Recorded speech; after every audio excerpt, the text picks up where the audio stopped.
Hello and welcome to Policy Bazaar. I'm Arjun Bhagat. Now, this year's budget introduced the concept of a social security umbrella for all Indian citizens. It was a much-awaited announcement that was sure to make a great impact on millions of Indians who stand at the peripheries of any form of financial inclusion.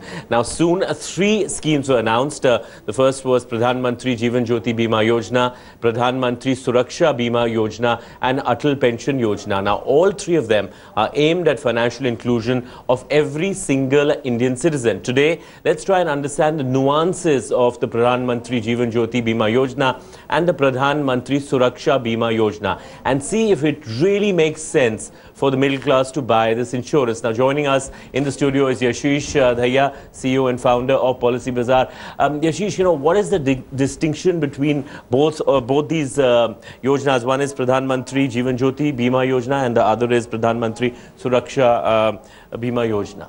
Okay, so for the consumers, it's very important to understand that the Jeevan Jyoti Yojana is about life insurance. So in case somebody expires, they get that, their nominee gets that fund. However, the Suraksha Bima Yojana is about protection from accidents. So accidents, any accident, or somebody is driving, they have an accident, and from accident there can be two kinds of eventualities. They can be death or they can be disability. Now, in case there is disability, there are clear definitions of disability, loss of limb, loss of eyes, loss of eyesight in both eyes, etc., etc. And in case there is either partial or complete disability, there would be, the amounts would be paid. So that's the basic distinction between these two. I think the pension one is quite clear, it's about pension.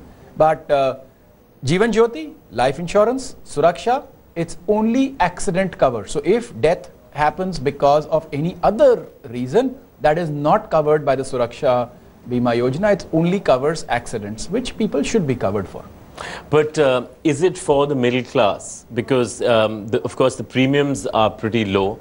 Yes. For both of these, and but the returns are not that much either. So is it really for the middle class? They seem to be flocking towards both these policies. Yeah. I think the best thing these policies have done is raised awareness about these two concepts, which we've been speaking about for the last 4 or 5 years, death and disability and accidents. These can cause very, very serious financial damage or stop the plans of a family, of a middle class family or any family for that matter. And I think the amazing thing is suddenly the nation is aware of these concepts of coverage for death, coverage for disability. So far, all we were doing was we were investing in plans of cashback and whole life plans, which were really not life insurance in a very serious manner. They were very, very small parts of life insurance. So I think these plans have done their job. Now, who are they for? See, the Jeevan Jyoti plan provides a cover of 2 lakh rupees. We'll get into the details, but it provides a cover of 2 lakh rupees. The way I look at a middle class today, and the premium is about 330 rupees. And the premium is about 330 rupees.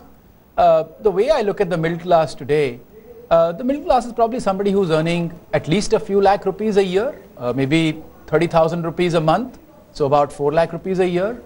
Now, somebody who's earning 4 lakh rupees a year, for them, a 2 lakh is just 6 months' salary. And, of course, if you are earning more, it is even less.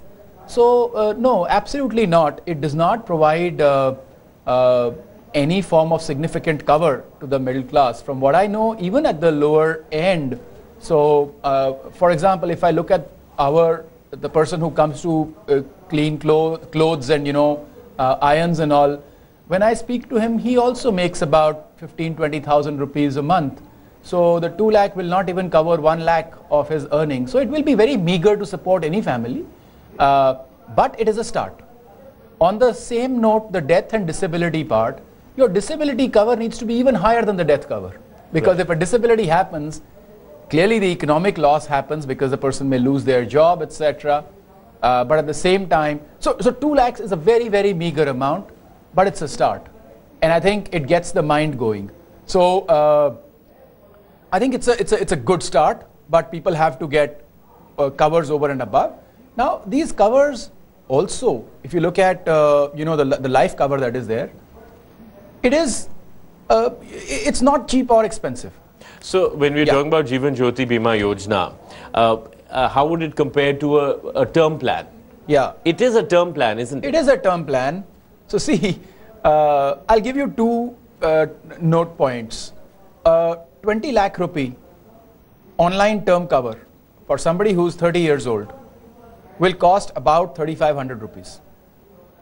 A 1 crore cover for somebody who's about 30 years old will cost about 12,000 rupees. Right. Right. Now, if you look at this plan, it's giving you 2 lakh rupees for 330 rupees. Right. So if you take a 20 lakh cover, it's 3,300 rupees. First, you can't take a 20 lakh cover, but it's 3,300 rupees. So it is very, very similar rate to the online term plan. But here there is no, it's not dependent on age in terms of Till 55. the amount of... that is very true. I think I have taken the example of a 30-year-old. For a 55-year-old, the online term plan would be a lot more expensive. Whereas in this, you can buy all the way till the age of 55. However, this plan only provides cover till 55, whereas the online term plans in many cases provide cover all the way till the age of 80 years. Plus, there is a lot of structuring around. See, I'm just giving this input to say that this plan is neither cheap nor expensive. It is very comparable in prices to the online term plans. Right. I'm not really trying to compare them because you can't really compare them because one is just 2 lakh rupee cover. A lot of people in this country are earning more than 1 lakh rupees a month. So, a notice period is 3 months. We're talking about payment for death here. Payment for death cannot really be 2 lakh rupees for any meaningful cover. What people are looking at on average in the term side is a cover. So today the term insurance cover is 1.25 crores. Right. Is the average term cover being taken in the online world. Right. So clearly we're not trying to compare the two.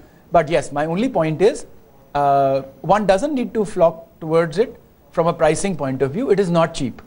It's not expensive I guess the take home is that these covers were not even being looked at by the larger population of India. I think it's I think now we are talking about it. I think the amazing part is it has huge educational impact. Suddenly people are aware and talking about death cover. Even if it is 1 rupee, somebody is willing to pay for death cover, which is such a huge coverage. I think just that change of mindset, I think it'll get people used to. You pay the first 330, then you realize it's not adequate. You pay the next 3,000 and get a 20 lakh cover or a 50 lakh rupee cover. So I think it's an initial step, and I think it's a very good initial step. So, not trying to knock it in any way whatsoever. Right. So let's talk about the Pradhan Mantri Suraksha Bima Yojana, and how does that compare to other personal accident covers? Because here you've got a price of 1 rupee a month, which works out to 12 rupees a month. A year, which is, I think, fantastic. No, absolutely. So just to answer the first question in terms of pricing, if you bought the same cover from most insurance companies, it would come at roughly about 75 to 100 rupees, whereas here it's available for 12 rupees. So the Pradhan Mantri Suraksha cover is definitely cheap. It is very low cost. So that is something that one should just buy. 1 rupees a month, it's probably not even worth thinking about that. And it's a cover for everyone. And I think the first 2 lakh rupees is covered, but do not again consider this. So do not go about walking that, okay, I have now got my basically accident cover, or because so one can go and enhance it, get another cover, reinforce it. Explain how the cover works. In case there's an accident and somebody dies, in the accident they would get 2 lakh rupees. Their nominee would get 2 lakh rupees. In case somebody is disabled and there is either a permanent disability, one would get about 1 lakh rupees, and for partial disability one would get somewhat less than that. So the coverage is very limited, but it is there, and it is very cheap. So this is a cover that one should take, but this is in addition to the normal cover that one may take. The government is of course subsidizing this cover, which is very clear from its pricing. And I think it's meant for the people for whom it may be sufficient. which would largely be rural. But there's no provision to enhance that part of it. You know, no, see, can someone go and say we'll pay, you know, 2 rupees a month or 3 rupees a month and double or triple? I don't think that provision does not exist, that one can say that, okay, you're giving 2 lakh rupee cover for 1 rupee a month. Can I get 1 crore rupee cover for 50 rupees a month? That provision does not exist because it's clearly targeted at somebody who can afford just this. It is not targeted at somebody who needs a bigger cover and can take it as well. Of course, you know, it's easy to get, etc., which is all positive. But I think it's not really targeted at the middle classes.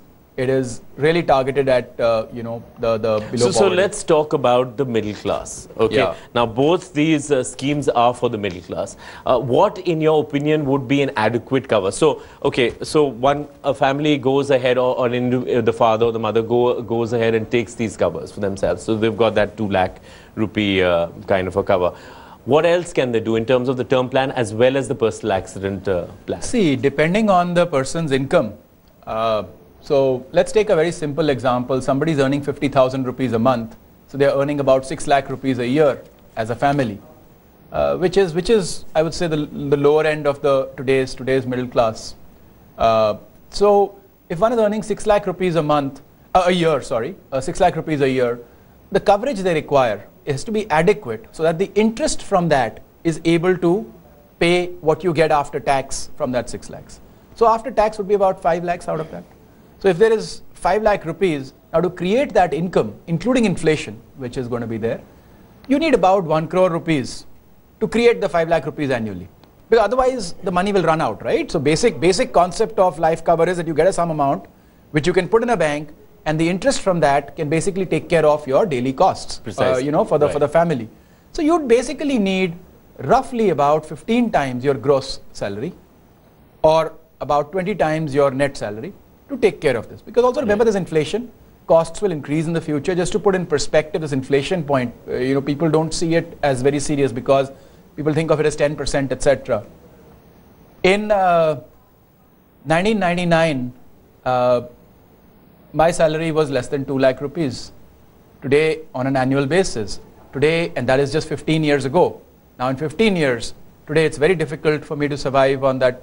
You know, I had graduated from IIM Ahmedabad, IIT Delhi, and I was getting 2 lakh rupees. Those were the salaries then.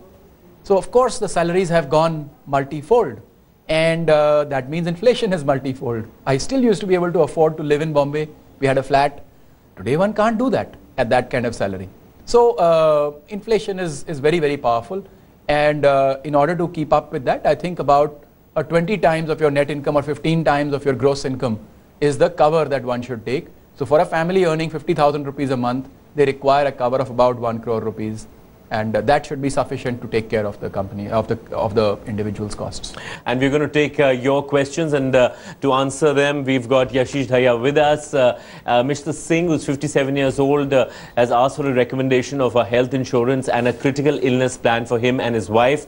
His wife has ovarian cancer, and he has already got 3 stents. Yashish. Yeah, so there are some plans from Star Health which are around, which are called either senior citizen plans, or they are plans which specifically take care of people with heart conditions, right? I think going for one of those plans is perhaps the right thing. Because of your condition, I think it's going to be very difficult getting a standard health insurance, because in the medicals there'll be too many red flags raised. So I think either the senior citizen plans or going in for you know, a specific heart care plan, and Star Health has these senior citizen plans. Lots of companies have, so one could, there will be an element of copay, etc., but at least it will take down the burden and take down the risk of the expenses. As far as the wife is concerned, I think it will be difficult again to get a standard health insurance, but what you could try is to get some exclusions. So certain diseases would be excluded from the cover, which are linked to the ovarian cancer. But it would be possible to get cover, and again, both senior citizen plans can cover, as well as standalone plans with exclusions. It is a complex case in the sense, you know, one has a heart disease, one has had cancer. It's not going to be very easy. They do need to look at quite a few options. Max Bupa used to be quite open to take on cases, again with exclusions. You just need to try. These conditions keep changing, and the companies keep changing their views every 2-3 months on what they are willing to take. And there'll be a moratorium of... There's always a waiting period in most health insurance plans of between 2 to 4 years when pre-existing diseases cannot be covered. But there can also be permanent exclusions of certain diseases. See, you have to understand, health insurance companies also, just to put in perspective, health insurance companies have a claims ratio of almost 100%. So they're not making money. They are paying out claims more than the amount that they are collecting. So it has to be a fine balance. If there is a known cost, one cannot get insurance for it. Then you just have to kind of figure. Insurance is about those costs which have not become known yet. Precisely. They could happen, they could not happen. There's probably, if it is standard that, you know, cancer affects everybody, 1% of the people in the country every year are going to get affected, or 0.1% are going to get affected, and that 0.1% is taken into the calculation. If there is a 90% chance somebody's going to have cancer, then health insurance is not for that individual. Right. Well, we've got Deepak, and he asks, how can I ensure that my insurance agent divulges all the details related to the plan that I intend to buy? Is there any way I can keep a check on whether the information provided to me is accurate? And he goes on to ask, what if I don't wish to route my purchase through an agent? What are my options? I feel it's very difficult to read and understand the fine print on your own. I agree with him. I mean, there are reams of, fine print there. Yeah, so I think there are two ways to make sure that your information has gone into your application. One is to fill out your application form yourself, sign it yourself and submit it. You could fill it out both offline and online. Of course, if you fill it out digitally, there's a digital stamp there, which is very trackable. So is the offline form. Mostly what happens is we allow the agent to fill out most of the details and just kind of sign in the pencil mark things. That's very, very dangerous to do. I think you see, in health, insurance is not something that people try to understand a lot about. People just, buy it. I think understanding a lot about it is very helpful because you're eventually going to be having to use it. The reason you're buying that policy is because one day there might be a claim and you want to be able to use it in the case of that claim. And hence understanding your policy is very important. You would be paying 5,000, 10,000, 15,000 rupees every year for that. I think your options are, you do have to research. One cannot, there's enough information available. Sites like ours, there are quite a few of them now. Right. Insurance company websites, brochures. And we do put in a lot of effort to try and make sure that the information is fairly straightforward. Shows like this, what we're trying to do is explain what is important, what is not important. So somewhere one does have to take on a bit of the onus on themselves. The unfortunate part is insurance is largely a push product. And if you're going to speak to a distributor, they would obviously have their commission agenda, etc. in mind, which is absolutely how the world operates. And you have to be careful. It's not only your interest that can be in the heart of the distributor. They have to obviously survive as well. So you have to think for yourself eventually. Right. So read the fine print, even though it's difficult. That's what you're saying. I think the fine print is quite explained in simple language also. So there's a lot of effort put into just explaining it and I think 80% of the policy you would understand in about 5-10 minutes of effort. Right. It can't take you more than that much amount of time. Right. And the remaining 20% maybe, minutiae, which is not necessary to understand also all the time. Right. Thanks, Yashish. That's all the time that we have. But last week we asked you a question, which is the largest insurance company in India? The correct answer is LIC and the winner is Sparsh. This week's question is, what does PMJJBY stand for? You can tweet us at Twitter at PolicyBazaar_ and you can email us at queries@policybazaar.com. Thanks once again, Yashish, for joining us on the show. And that's all from us till next week. Bye-bye.